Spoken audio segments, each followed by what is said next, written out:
What's up, guys? Here we are with part one in my read-through series of The Secret Man by Frank Dukes. Hopefully, you guys don't mind these voiceover videos. I try to record this on my camera, but unfortunately, the SD card I have in my camera doesn't have enough memory for me to record past 30 minutes. So all the videos I do in this read-through series are going to be voiceovers. Also, I want to point out once again that I have dyslexia, so please forgive me if I struggle a bit at times when trying to read this book. Let's go ahead and begin with Chapter 1, Caught in My Own Net. By Sunday morning, I had been tailing the man called Fish for a week, documenting his routine and waiting for an ID that would allow me access to the military base at Fort Bragg, North Carolina.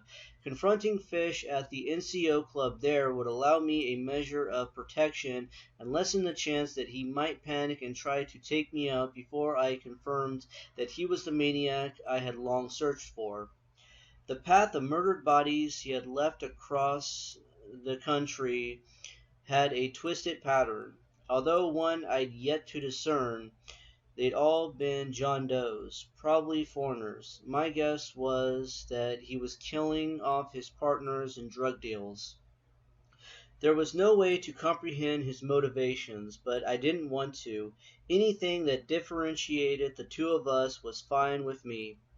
After pursuing him for so long and witnessing the aftermath of his sick handiwork, I now not only had my orders, but my individual obligation to put an end to the killing. Moreover, I had my own personal stake to pay Fish back for the long, convoluted chase he had taken me on over the past months. I was confident I was up to the task. At 220 pounds, 6 feet 2 inches, my body wasn't buffed up like a bodybuilder's. I was sleek and agile, more like an Olympic swimmer. In fact, I was a former world champion, a professional martial artist, only a few years past my prime, when I was considered by many the fastest human alive. Oh, Jesus balls, Frank. Could you be any more egotistical? Let's go ahead and find out. Yeah. Okay, world renowned for my explosive speed, I could snatch a quarter out of an open palm and substitute a penny without the stitch of being noticed. When I was 19, the Chinese, my biggest fans, had nicknamed me. I'm gonna leave a caption here because I can't read that. And okay, after the flying horse that brings both peace and war, a tribute to the poise, endurance, and confidence I exuded in no-holds-barred illegal human cockfights, the martial arts legendary Kumite tournaments. Many years later, in 1987, my martial arts prowess would be the subject for the motion picture Bloodsport, and in April 1993, I became the first person on record to break bulletproof glass with a blow from my bare hands. Oh man, you are just one narcissistic son of a bitch, Frank. Seriously. I honestly would not be surprised if Frank looks at pictures of himself when he was younger and starts jerking off. Like, oh, I'm breaking the bottom brick. Ah! Okay, let's go ahead and continue on, shall we? Still, despite my skills and determination, I knew Fish was not to be taken lightly. 4 tours of duty in Vietnam and extensive experiences in covert action made Fish one of those ornery sons of bitches we in special operations refer to as sheep dippers.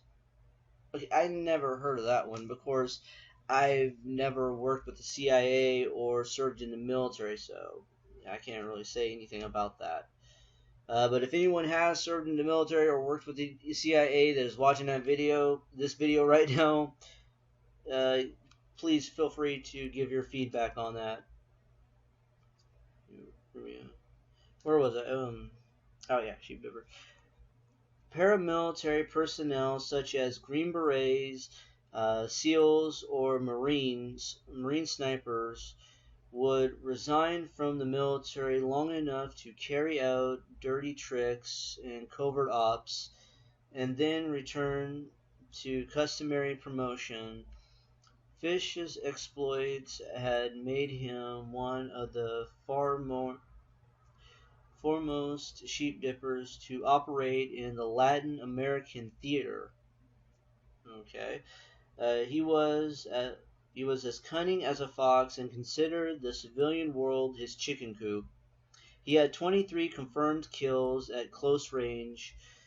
Former Cuban military advisor for leave a caption. I can't read that here. And Soviet KGB operatives with Spetsnaz backgrounds in Afghanistan, to name a few. The FBI should have been looking for him, but with his covert skills and access to classified material, he possessed the ability to remain undetected, and until I stumbled across his identity above suspicion. Fish was sitting down for breakfast at a local diner when I entered his mobile home. Earlier in the week, I had tried to drug his Doberman, but the dog was trained to accept food only in the house from Fish. I couldn't use CS1 tear gas because it just makes dogs more aggressive. So I had sent for a specialized gas to arrive from Wiesbaden, Germany. Oh God, I'm probably butchering the name of this place in Germany wrong.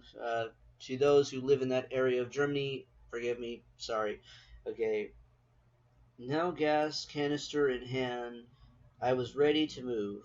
My boss, the CIA's Bill Casey, was very much one. Okay, Bill Casey very much wanted this problem taken care of. God, Frank, you got so much bad grammar in this book. It's bad enough I have dyslexia, but if you're bad grammar, it makes it even harder for me to read. Damn it. Okay. When I had been off on other bigger assignments, others from the compound, as we refer to the CIA headquarters at Langley, were busy trying to pick up any piece of the puzzle. Fish had committed a series of seemingly unrelated, puzzling crimes that left even the most experienced agents scratching their balls in concentration. I think he meant scratching their heads. God, Frank, you're an idiot. Okay, and as for me, whether I was in Beirut, Europe, Central America, or the Orient, the case involving this evil man had festered at the back of my mind like an untreated sore.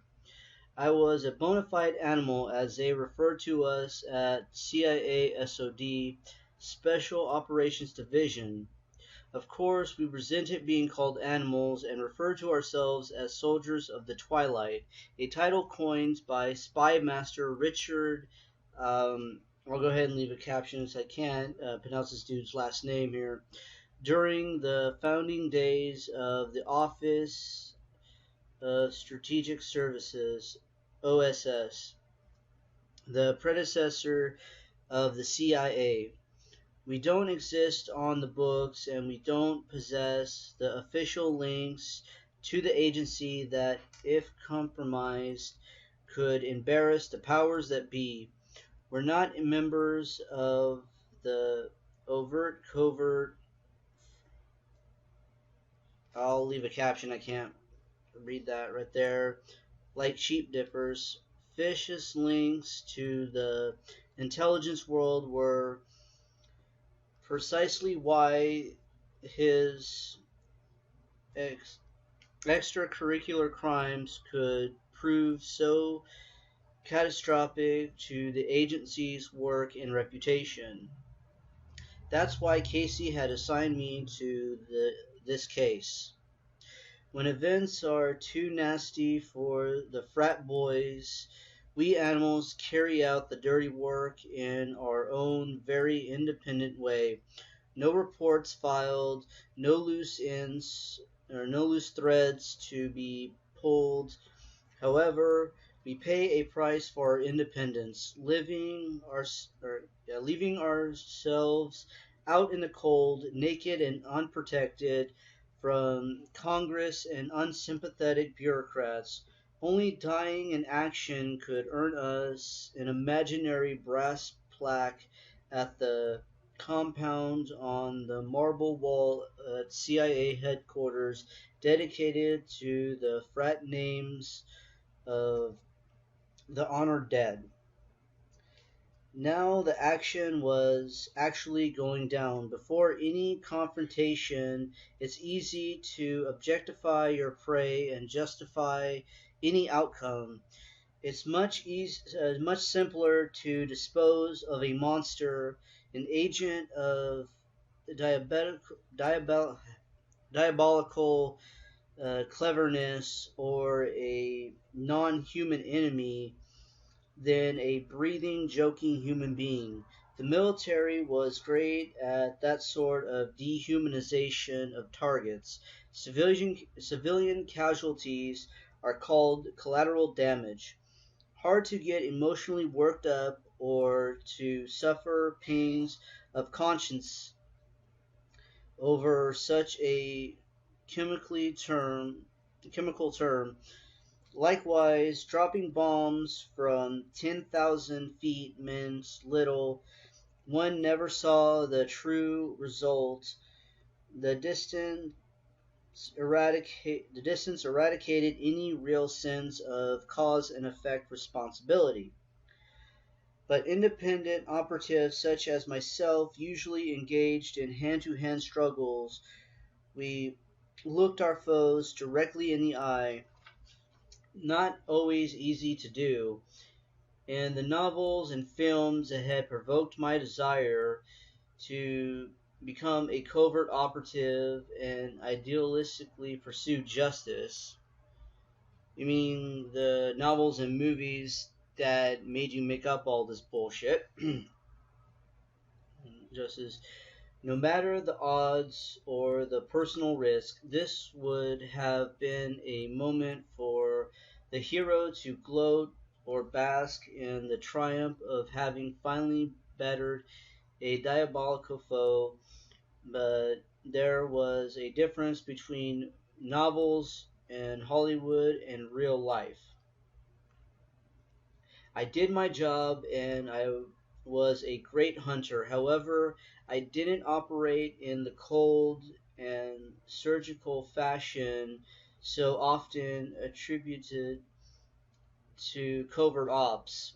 Part of my idealized version of spydom involved maintaining one's integrity and humanity. At times, I almost regretted my duty of searching out guarded, shameful secrets and then having to act on that knowledge. Who can discern the heart and mind of a stranger? What human being didn't possess some shameful secret? Hell, the agency was full of them. And anyone associated with its dark side who considered himself human had experienced it one major bout of at least one major bout of his consciousness. All right. In front of Fish's mobile home, spraying the gas right into the dog's snarling face gave me satisfaction. I'd I had had some nasty experiences with canines, and besides, this dog belonged to Fish. It struggled about the yard, snorting, foaming from its nostril, snorting foam from its nostril, turned a few circles, and then collapsed by the home's front steps. Breaking into the trailer was easy. Still, I moved slowly in case of booby traps. Inside, on the floor, lay a single small brown leaf, as if someone had carried it in on the bottom of a shoe. Fish was clever. Someone less experienced than I would take the leaf in order to remove any possible signs of intrusion. If the leaf was missing, Fish would know someone had been there. Okay. He kept his trailer rather meticulous.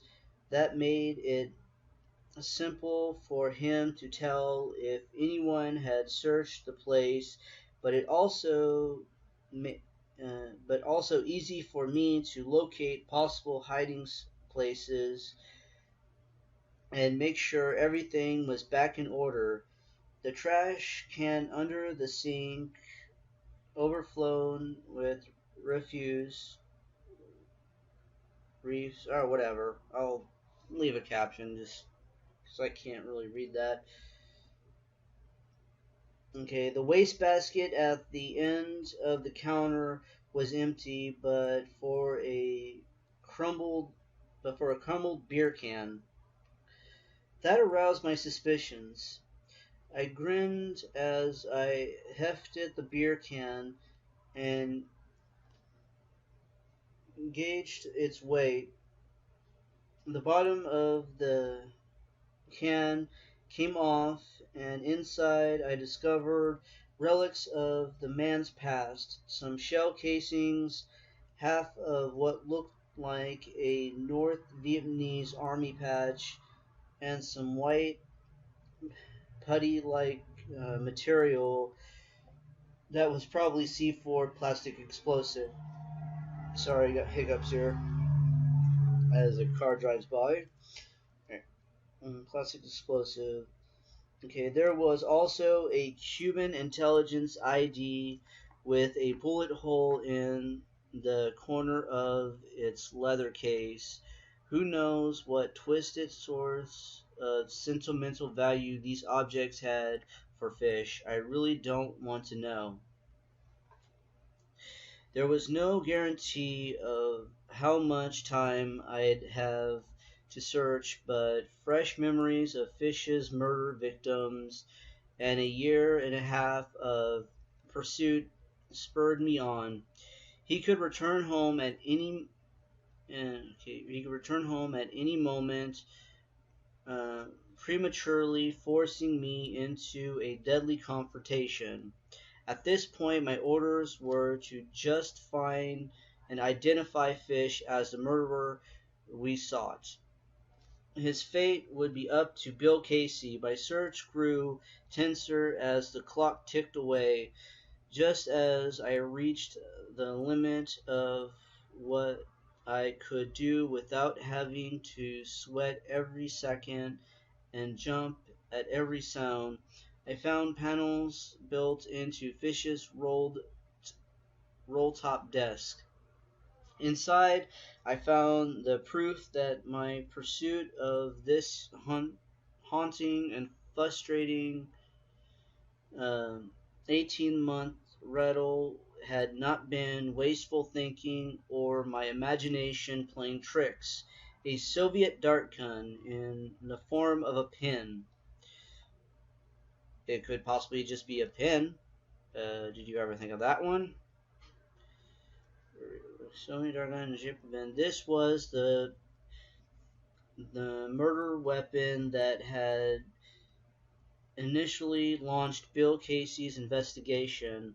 Along with the gun were a number of pornographic Polaroids with an emphasis on bondage and masochistic scenarios. For almost 2 years, I had been frustrated by having little or nothing to go on in my investigation, and now I suddenly had more conclusive evidence, then I knew what to do with. My anxiety increased, the photos shook in my hands. I pawed through the other contents of the drawer, mementos such as watches, wedding rings, a baby's rattle. I wanted to call Bill Casey right then, and I had found this son of a bitch this son of a bitch, and we took care of our own. His actions were not only monstrous, they jeopardized the entire intelligence community. The desire for justice to triumph and the need to protect the innocent had propelled me into this business, tempted me to lie in wait and dispatch fish to hell right then and there. However, the proper preparations weren't in place, and without safeguards, I could end up doing more harm than good. I considered bugging Fish's place, but rejected the idea. I knew what I needed to know, and uh, and the attempts probably wouldn't be worthwhile. Besides, I was out of time. I had already stayed far beyond my margin of safety. Okay. As I left Fish's place, making sure that everything was as meticulous as when I had entered, the Doberman was beginning to twitch back into consciousness. I hoped the effects of the gas would wear off by the time Fish returned home, and he would be none the wiser, and Leaf, trusting in his dog and Leaf. My whole body shouted that it needed some sleep, so I went back to my motel to take its advice. At 2300 hours that night, however, I was wide awake. I watched Fish slip out of his mobile home. I followed as he cruised several neighborhoods in his pickup. Still don't know if he had a plan or if he had spotted me and wanted to confirm his suspicion that he was being tailed. Fish rolled to a halt in front of a ranch-style house, a kid's plastic play pool set on the front lawn. He disappeared around the side of the house. I waited. Moments later, he came running, holding a bundle in his arms, making a mad dash for his vehicle. I thought I heard the cries of a child coming from within the house. The identity of the bundle struck me. It was a baby. I burned rubber trying to put myself between Fish and his Ford. I braced myself, but that still didn't prepare me for the impact as I rammed his truck and pinned him against a telephone pole. From there, I pursued Fish on foot. Okay, whoa. Time out here. If you rammed the back of his truck and pinned him to a telephone pole, how the fuck was he able to get out and run like hell? After being in a car crash like that, I mean, you're just like, you're disoriented. You're like, oh man, what the fuck kind of thing.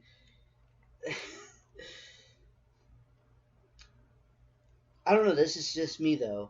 Okay, from there I pursued Fish on foot. He nearly lost me twice as we hopped fences and rolled around street corners, and he finally veered off down a dimly lit street and into some nearby woods. He knew the terrain I didn't. I proceeded cautiously, In the darkness, I froze, then tossed a couple of rocks to see if they would draw fire and give away Fish's position. Nothing, not even the cries of the baby. I took a few steps forward and froze again. In front of me, uh, a dark shape twisted. A dark shape twisted in the air. The baby dangling on a string tied to a branch. It took all my willpower not to rush forward. He couldn't have killed the baby. Okay, I took a deep breath, then made a mad zigzag toward the baby. A form, a black form leaped out of the darkness and shouted, "Bang! Y'all dead!"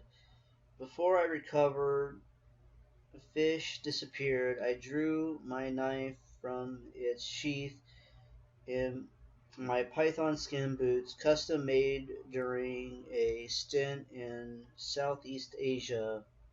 But again, stops short a tripwire. Or a tripwire? Perhaps he had perhaps he had hidden a claymore or a I'll leave a caption. I can't read that word. Mine, both easily concealed. Flashing lights got me moving again. If the local police found me, Fish would certainly get away, and how long before I found him again? I let Fish go. With a slash of my knife, I cut the cord hanging the baby and caught it as it fell. The baby was a doll. Sucker should have been tattooed across my forehead.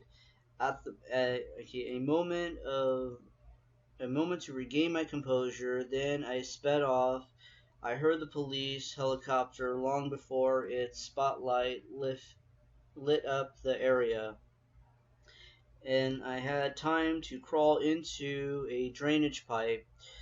But I wasn't alone. Ants. Almost immediately, they were all over me, and I itched like crazy in the muggy heat. A narrow beam of light jumped around outside the pipe. I hurled. I'll leave a caption. I can't read that right there. Had, okay, hid my wallet and knife under the mud and plastered myself. The mud soothed the sting of the ant bites a bit, and if the police found me, I'd claim I was a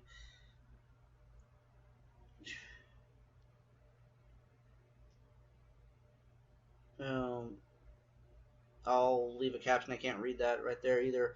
Okay, hold up for the night.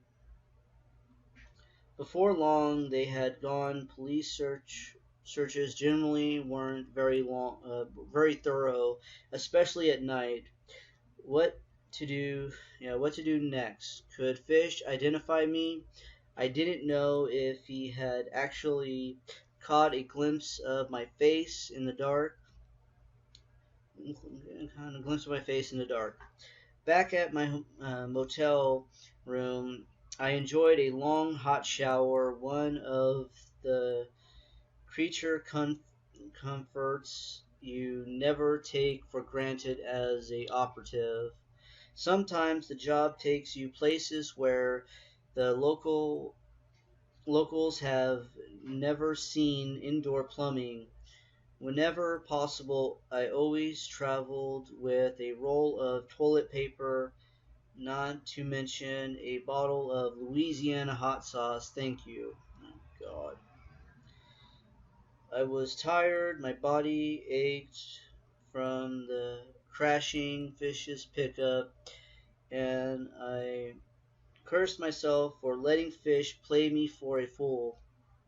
Why had Bill Casey given me the job? Casey wanted the agency protected, alright, but not by letting these crimes continue unchecked. I realized my place in the scheme of things. Up until now, discovering and tracking fish had been an abstract game. Now, though, I had found a rabid animal that had created a great deal of havoc. It was up to me to confront the beast. Okay, that's it for the first chapter here, and we'll go ahead and end this video here. Hopefully you guys enjoyed it, and until next time, peace.